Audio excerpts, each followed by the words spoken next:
In this week's episode of Chateau Capers, Jane begins work on a new garden project, and I find hidden treasures in the overgrowth which may solve a mystery about the chateau's gates.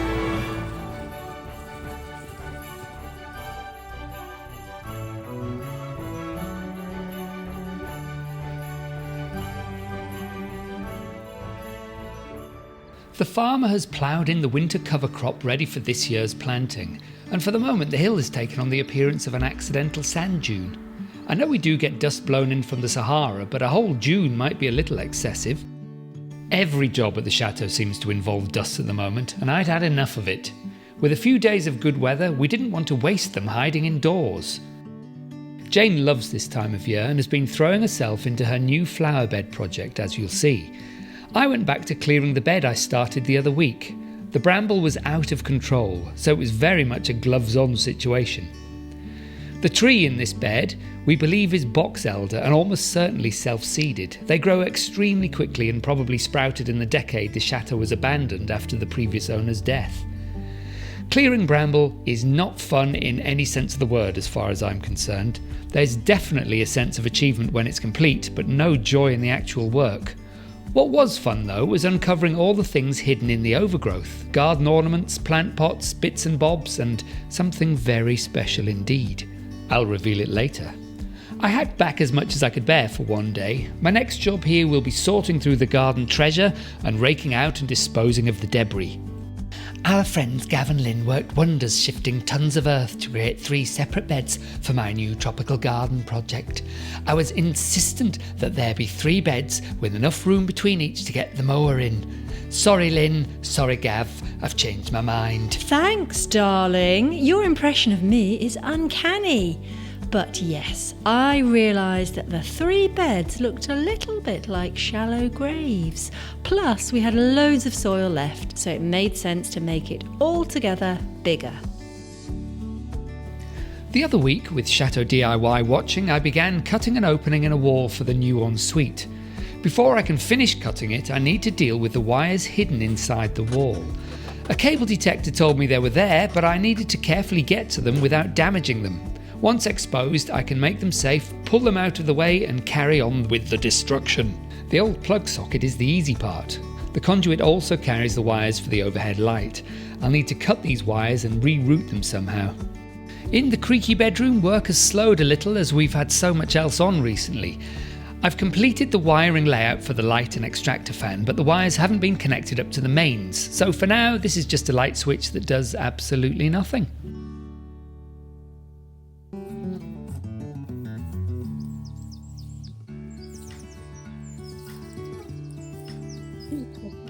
We love our daily walk along the river. The dogs are beside themselves with joy, and it gives us a moment to unwind. We try to go no matter the weather, and all through the winter we'd always see the same lonely white duck on the river. We named him Quackers. We haven't seen him for a few weeks now. I hope he's all right. It's not him.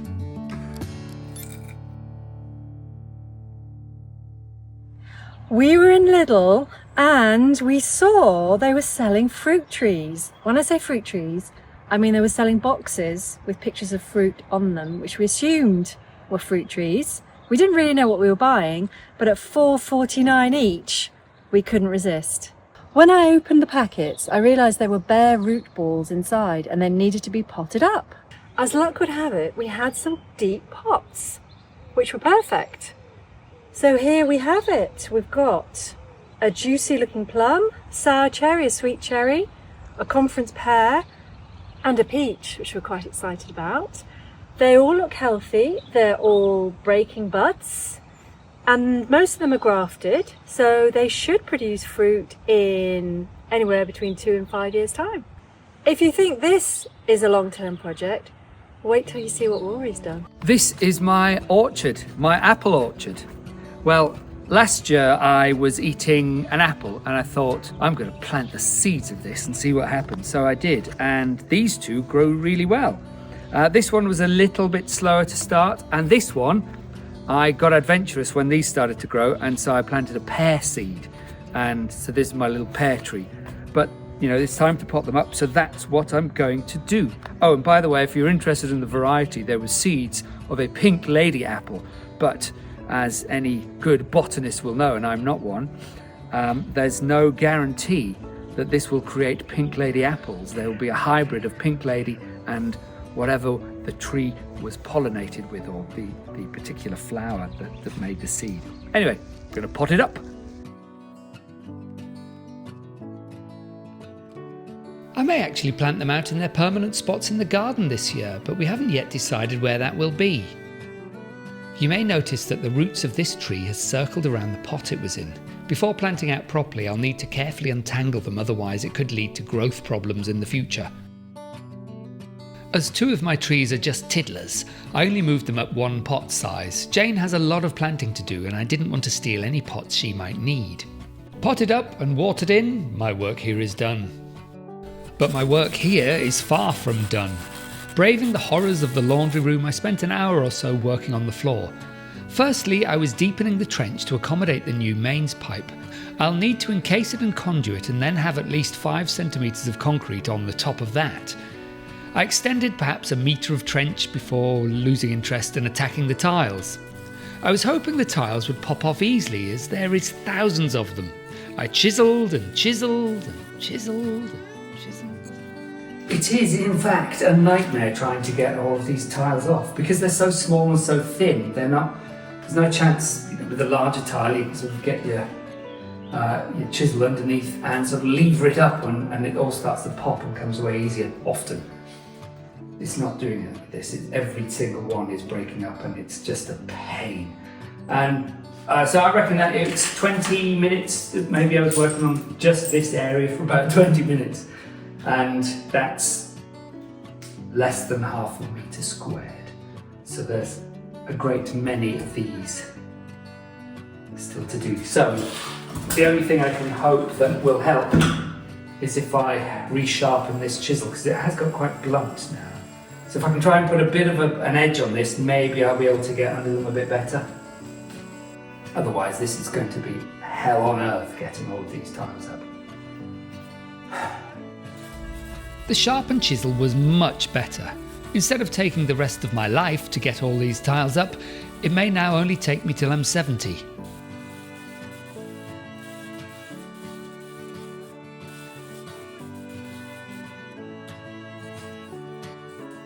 This is what I have to put up with when I'm video editing. I wouldn't change it for the world. I guess I'll be here for a while then. And now the other one. I just can't get any work done. There's a bumhole. I couldn't find me a parrot, so I got myself a cat. I have a feeling the cat might have found the parrot before I did.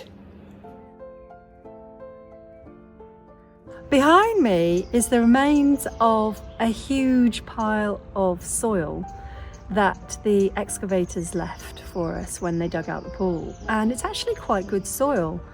It has grassed over a bit, which isn't ideal, but I'm reusing the soil to make a big tropical bed. I've never made a tropical bed before, and obviously it's tropical in inverted commas because we don't fully have the climate for tropical plants, but we do have quite high levels of humidity in the summer. We certainly have heat. We have met relatively mild winters, and there are plenty of plants that can kind of fake the look of a tropical border without actually having the full tropical credentials. We have in other parts of the garden or grounds some invasive bamboo, and I am kind of going against all my better judgment by putting in some bamboo. But this bamboo is not invasive. It's a clump forming bamboo. It should have red stems when it's a bit more mature, which should look rather beautiful. And it's called Asian Wonder, and it's rustic, so it can survive down to about -20, so it should be hardy. And it doesn't send out rhizomes and shoots out of control. It doesn't need to be contained. So it should make a nice screen. So we've obviously got the road up there. People might be swimming or sunbathing. they would like a little bit of screen, I think. I think it'd be nice to have a light screen, but on the other hand, we don't want a heavy hedge here. So I think the bamboo might work quite well. It'll sort of move in the breeze and it will cast dappled shade, and it should be a delicate screen rather than a really dense block of the view. We've got some plants to go in, which are perennial. I've got 3 of these, and these are hosta, sum and substance, and these are giant hostas. I know hostas are very vulnerable to slug damage, so we'll see how we get on, but these are huge plants. So they will have enormous, beautiful leaves. They will probably flower as well, but they should add some real exotic drama to the flower bed, even though they're not tropical plants. We've got 4 bananas. These are called Ever Red, and I believe they are rustic down to -5, -10. So they might need a little bit of winter protection to keep them safe, but in a mild winter they should be fine. Probably put some fleece around them. And I've never tried growing a banana before, especially one as small as this, so we'll see what happens. But I think they put on quite a bit of growth each year, and then the plant dies back over winter, and then it will grow from a bigger base and grow more strongly and bigger and broader and more impressively each year that follows, assuming they don't die. So that's exciting. Now they need good sunshine, so they need to be towards the front of this bed, whereas the bamboo is from a more high altitude location and they need a bit of shade and they need a bit of wind protection, so they're good at the back. And then there's this yucca which we found just in our nearest low budget supermarket, Lidl, for 26 euros. And I quickly checked, and this type of yucca, it's gloriosa I think, didn't say that but it looks to be, is actually hardy down to -15, -20. So although people often use them as indoor plants, they can also be lovely outdoor plants. And this has already got a nice trunk on it, and it will make quite an architectural shape. And ideally I'd probably have more than one, but there was just one, so I've got one. This is where the rest of the border is going to be. I haven't filled that out yet, but this arch shape is going to mirror the arches that I've got in the windows there. So there'll be soil here. This needs slightly different conditions. It needs plenty of sun, it needs free draining soil, so it needs to be a little bit away from those other plants that need richer soil. It's going to be in the front, which is interesting, but I think it'll work because it's out. It won't shade the others visually. So that's that. Then I've got some heucheras, which are dappled shade loving, and they're not tropical, but they've got nice colours. I think they will give a nice variation in leaf colour. And I've got a camellia to go at the front, which isn't terribly tropical, but it's got evergreen leaves. And then I've bought masses of bulbs and also some dahlias, which again, a very floral border. I might treat myself to some alstroemeria later on. So all those flower elements will get added in a little bit later on after they have been started off in pots. We had a couple of miserable weather days this week which kept us indoors, but the sun is returning and I wanted to rake the debris out of this old plant bed. It was a surprise even to me just how much green waste came out of here. The next thing will be to dig out roots, but for now, it's time to see what treasures we found. A couple of weeks ago, we asked you what you thought this might be, because we had no idea. And several of you pointed out that it is, or was in fact, a mole trap. So we don't want that. Ow. But on to the treasures. The things we found in that plant bed over there. The first thing was this. And it's a bit bent because it's obviously been used, but this is a masonry dowel. So I've never used one, but I guess the idea is you hammer it into the masonry between bricks and then you can support some wood laid across it and hold it in place whilst you do whatever you want to do with that bit of wood that you've laid across there. So this has no value either. Stop it! But we have some things that do have a bit of value. This thing, I'm sure most of you will know what this is. It's a bit broken, but it is just, goes over a plant that you want to grow up, and you can grow your plant around this thing. So if we want to use it, I'll probably have to chop it down a bit because the legs are all at different lengths depending on how broken they are. But still, plenty of life left in this. We've got a couple of cut-out metal lambs. They've pretty much lost all of their paint, but they were painted with some lamb-coloured paint here.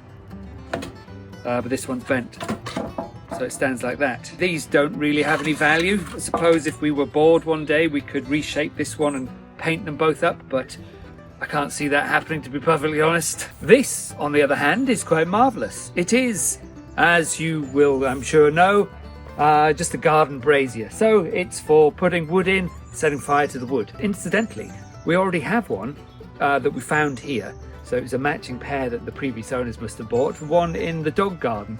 So we now have two. Maybe we can put them on poles and have beacons. This has a fair amount of value. If we wanted to replace these, we'd probably be looking at least 160 euros each. Everything's quite expensive and valuable these days. This is where things start to get interesting. This is a terracotta pot, probably made in the 90s, but it is made by one of the premier terracotta pot makers of Italy. It is by Pogi Ugi. I don't know whether I'm pronouncing that right or not. I think the original person might have been called Oogie Pogi, but I think you meant to pronounce the company Pogi Ugi. Actually, I think you'll find that it's pronounced Pogi Ugo. Anyway, it's this marvellous pot, and yes, these are quite valuable, even second-hand value. This apparently could fetch 100 to 300 euros. This is the last and the best of our finds. It is a cast iron urn, and what's special about it is it has a friend. These are the stairs to the bibliothèque and the grand salon. If you've watched a lot of our videos, you may recall this was where we had our wedding.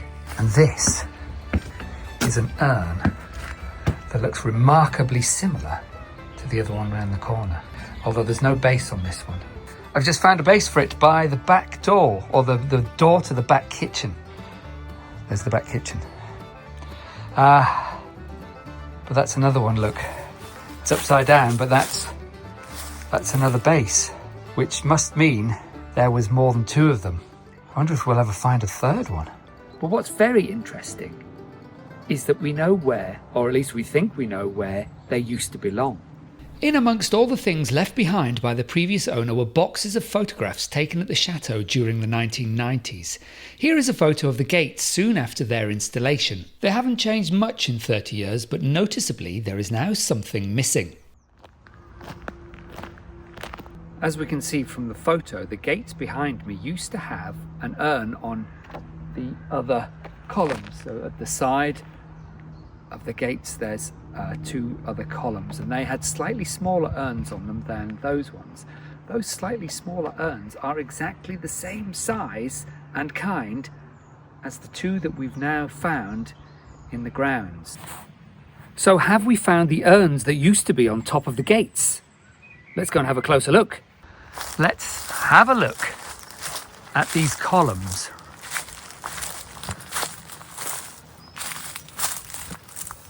Right, so I'm balanced precariously on the edges of the gates. So all I can see up here is loose bricks. There used to be 4, now there's just 2 left. And in the centre is a rusted cylindrical stump where there used to be a fixing for the urn, I guess. Well, I've been doing my forensic work and I've discovered that I don't think that the 2 urns that we have were ever on top of these pillars, the 2 columns, because looking at the existing ones that are still there, they are in fact a slightly different shape. If you imagine them as like a wine glass, the stems of them are different. The ones we've got have like a more decoration to the stems. Those ones don't. Also, the bases that we've found for them would make them stick up higher than the original ones in the photo. So I'm almost convinced that they weren't ever there, which is a bit of a shame. So the mystery remains, what on earth happened to the ones that used to be here? My opinion is that perhaps they were pinched because they're quite valuable. If we wanted to replace just the two that we've got, that we found in the garden, we'd be looking at spending about €600 for a matching pair. And these two, pinched from the gates of an abandoned chateau, that seems like an easy thing to do.